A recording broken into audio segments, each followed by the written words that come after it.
Lê Hồng Minh isn't your typical CEO of a major tech company. I'm just a gaming guy. He didn't grow up around computers. I first touched a PC when I was 14, and obviously I play game a lot in high school and university. Earning a business degree didn't keep him from gaming. And by the late 90s, internet use here was on the rise, which gave Minh an idea, one that would turn his hobby into a job. I see this opportunity in internet gaming. So in terms of the new generation of gamer who not just playing offline game on PC, but playing connected internet game over the network. So Minh and 4 friends met at an internet cafe like this one. Their plan? To build a game and a company. Back in 2004, it was very hard to find money, to find people who know how to run business, let alone by people who know about running an internet or technology business. That year, they launched a single title, and gamers took notice.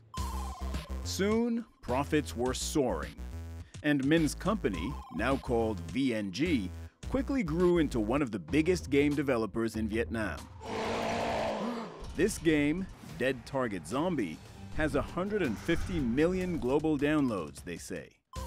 Eventually, VNG expanded into cloud services, mobile payments, and also developed Zalo, a popular chatting platform that now has 55 million active users a month, more than half the population in this country of 95 million people.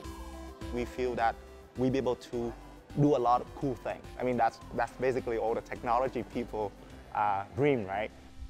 Today, the company has a new 52,000 square meter campus designed to feel like Silicon Valley, with yoga studios, a gym, and of course, ping pong. Now it hopes to expand its user base to over 300 million by 2023. Vietnam already one of the most technology-savvy country in the world. The challenge is whether in the next 10 or 15 years, it becomes one of the most digitally enabled country in the whole world. I mean, that is, our hope and dream. Vietnam's government wants the same, with ambitious plans to have 10 tech unicorns, startups valued at over $1 billion by 2030. Newer companies like Apota are now raising hopes that the wider ecosystem is growing. It also develops mobile platforms.